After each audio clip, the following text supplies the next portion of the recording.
नमस्कार, सुस्वागतम दर्शकों।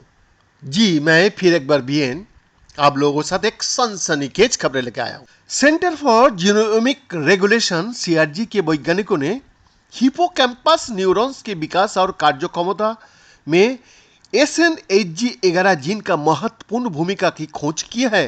चूहों और मानव नमूना से जुड़े प्रयोगों ने डाउन सिंड्रोम से प्रभावित मस्तिष्क में इस जीन की कम गतिविधि को दिखाया है, जो सिंड्रोम वाले व्यक्तियों द्वारा सामने की जाने वाली स्मृति चुनौतियों का एक लिंक सुझाता है।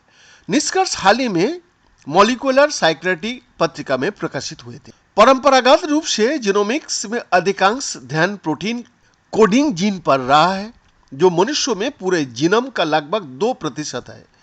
बाकी डार्क मैटर है, जिसमें गैर कोडिंग डीएनए अनुक्रमों का विशाल हिस्से शामिल है, जो प्रोटीन का उत्पादन नहीं करता है, लेकिन जीन गतिविधि को विनियमित करने, आनुवंशिक स्थिरता को प्रभावित करने और जटिल लक्षणों और बीमारियों में योगदान देने में उनकी भूमिकाओं के लिए तेजी से पहचान जाना जाता है। SNG11 डार्क मैटर में पाया जाने वाली एक जीन है।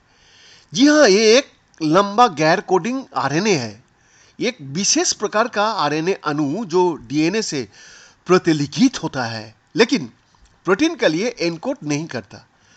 गैर कोडिंग आरएनए सामान्य जैविक प्रक्रियाओं के महत्वपूर्ण नियामक है और उनकी असामान्य अभिव्यक्ति पहले कैंसर जैसे मानव रोगों के विकास से जुड़ी हुई है।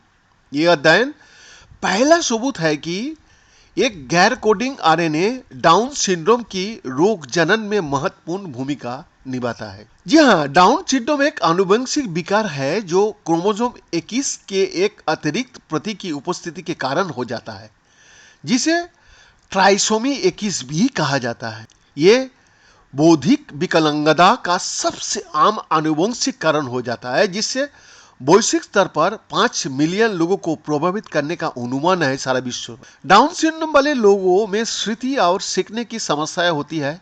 ये समस्याएं पहले हिपोकैम्पस में असमानताओं से जुड़ी होती है। मस्तिष्क का एक हिस्सा सीखने और स्मृति निर्माण में शामिल होता है। जीन विशेष रूप से डेटेड गाइरोस में सक्रिय है, जो सीखने और स्मृति के लिए महत्वपूर्ण हिपोकैम्पस का एक हिस्सा है और मस्तिष्क के कुछ क्षेत्रों में से एक है जहां जीवन भर नए न्यूरॉन्स लगातार बनते रहता है। वाह ईश्वर वाह!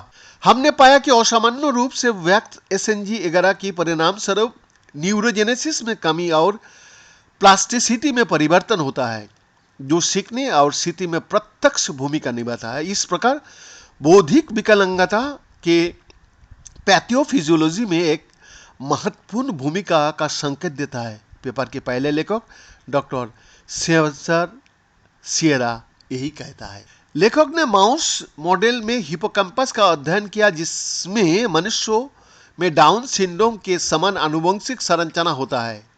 जी हाँ, हिपोकैम्पस में कई अलग अलग प्रकार की कोशिकाएं होती है और अध्ययन का उद्देश्य ये समझना है कि एक अतिरिक्त गुणसूत्र 21 की उपस्थिति इन कोशिकाओं को कैसे प्रभावित करती है। बीएन का रिपोर्ट।